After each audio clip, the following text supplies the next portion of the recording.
इसको बोला जाता है क्रीज लाइन, ठीक है। वाला मतलब हमारी आई बॉल के ऊपर वाला हिस्सा, और ये वाला जो पार्ट है ये आउटर कॉर्नर है। इस तरह से ब्लेंड करूंगी कि ये शेडो बन जाए। लैशेस वाले बाल जो है वो नेचुरली अटैच है। जैसा भी आपको विंग पसंद है आप इसके साथ विंग बना दोगे। अस्सलाम वालेकुम ऑल ऑफ यू, कैसे हो आप सब लोग। उम्मीद करती हूँ कि आप सब लोग ठीक होंगे।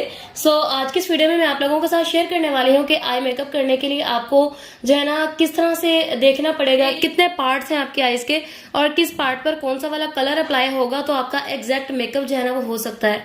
तो हम जो है ना इस तरह से स्टार्ट करेंगे। मैं एक आईज पर आपको जो है ना इस तरह से मार्जिन बना के दिखाऊंगी, दूसरे आईज पर हम जो है वो कलर्स अप्लाई करेंगे। देन देखेंगे कि वो कंप्लीट होने के बाद किस तरह का दिखता है। जब हम अपनी आईज को बंद करते हैं ना तो हमारे आईज का ये यहाँ से लेके यहाँ तक वाला वाइड हिस्सा है, इसमें हमें नहीं पता कि हमने कंटोर कहाँ तक करना है, हाइलाइटर कहाँ लगाना है, वेलवेट कलर कहाँ लगाना है, कुछ नहीं पता।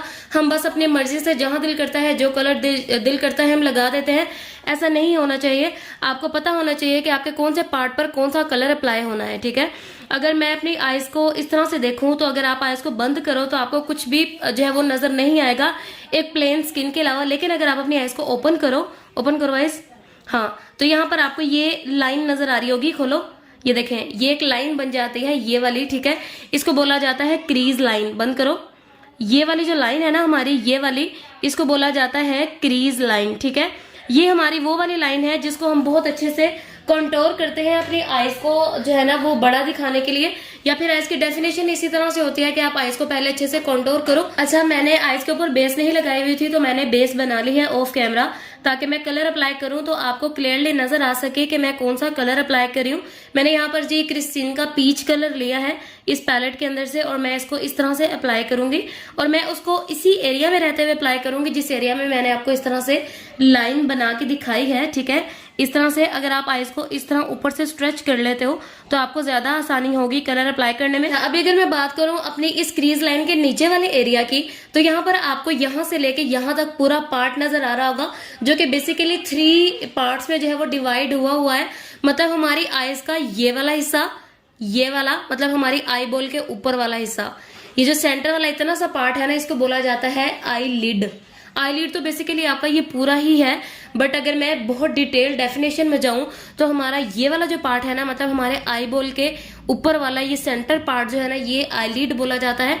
और हमारे जो आईज का ये वाला पार्ट है ये इनर कॉर्नर है, और ये वाला जो पार्ट है ये आउटर कॉर्नर है, ठीक है।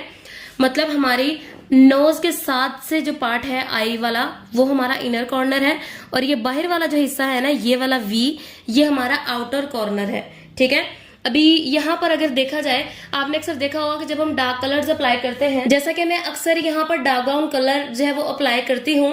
किस तरह से अप्लाई करती हूँ, मैं यहाँ पर इस तरह से कलर अप्लाई करूंगी और इसको मैं बहुत अच्छे से इस तरह से ब्लेंड करूंगी कि ये शेडो बन जाए, ऐसा ना लगे कि कलर जो है वो अलग से पड़ा हुआ है, ठीक है। अगर आप कलर को ऐसे ही अप्लाई करके छोड़ दोगे तो आपका आई मेकअप बहुत ज्यादा शार्प लगेगा और ऑब्वियसली बहुत बुरा भी लगेगा, ठीक है।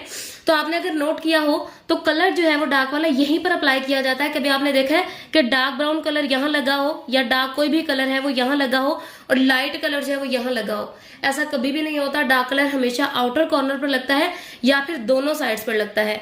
अकेला इस साइड पर कभी भी डार्क कलर नहीं लगाया जाता।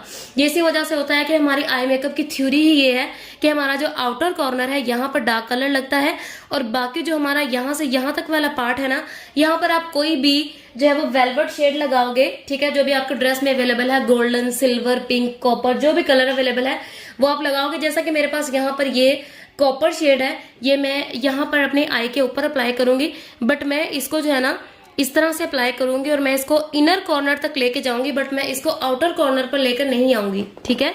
क्योंकि हमारी आई मेकअप की थ्योरी ये है कि हम इसको आई लिड वाले पार्ट से, मतलब आई बॉल से इनर कॉर्नर तक लेके जा सकते हैं, आई बॉल से आउटर कॉर्नर की तरफ हम इसको नहीं लेके आ सकते। इस तरह से मैं इसको अप्लाई करूंगी और फिर मैं इसको ऐसे ही नहीं छोड़ दूंगी, मैं इसको जो है ना अच्छे से फिंगर के साथ टैप टैप करूंगी ताकि जो हमारे इस कलर के एजेस है ना ये सॉफ्ट हो जाए, बिल्कुल इस तरह से, ठीक है। इस तरह से ये सॉफ्ट हो जाए और हमारा आई मेकअप जो है ना वो ऐसा ना लगे कि हर कलर जो है ना वो अलग अलग पड़ा हुआ है, ठीक है, लाइक दिस। ऊपर वाला एरिया है जो कि आपको ये नजर आ रहा है। अच्छा, हमारी क्रीज लाइन की ये वाली लाइन है ना, यहाँ से लेके यहाँ तक जो है ना वो ऑलमोस्ट हमारी कंटूरिंग जो है वो हो जाती है, क्योंकि बारीक लाइन तो हमने कंटूरिंग से बनानी नहीं होती, हमने उसको अच्छे से ब्लेंड करना होता है। और ब्लेंडिंग के दौरान में हमारा कलर जो है ना वो इतना सा स्प्रेड हो जाता है कि हमारा इतना एरिया जो है ना वो अच्छे से कवर्ड अप हो जाता है। उसके बाद बचता है जी हमारा ये वाला एरिया। तो जी हमारा जो ये वाला एरिया है ना, ये वाला पूरा यहाँ से यहाँ तक नहीं, जस्ट हमारा यहाँ से ये इतना एरिया, ठीक है, इसको बोला जाता है ब्रो बोन एरिया। ठीक है, हमारा यहाँ से लेके यहाँ तक वाला जो एरिया है ना, इसको बोला जाता है ब्रो बोन एरिया। और इस एरिया के ऊपर जो है ना वो हाइलाइटर लगाया जाता है। जैसा कि आप लोगों ने देखा है, अक्सर मैं हाइलाइटर यूज करती हूँ। आप किसी भी ब्रांड का हाइलाइटर यूज कर सकते हो। यहाँ पर मेरे पास गिब्रिनी का हाइलाइटर है और इसको मैं जो है ना इस तरह से अपनी आईब्रो के नीचे जस्ट इस एरिया में अप्लाई करूंगी। कभी आपने देखा है कि हाइलाइटर को यहाँ से लेके यहाँ तक अप्लाई किया जाए?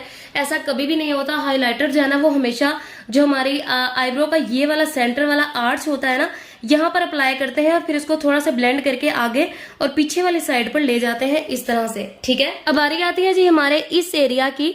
तो हमारा जो ये वाला एरिया है ना, ये सेंटर वाला, जिस पर आप लोगों ने देखा है कि अक्सर हम लोग जो है वो हाइलाइटर या फिर कोई भी शाइनिंग वाला कलर जो है वो अप्लाई करते हैं इस एरिया में।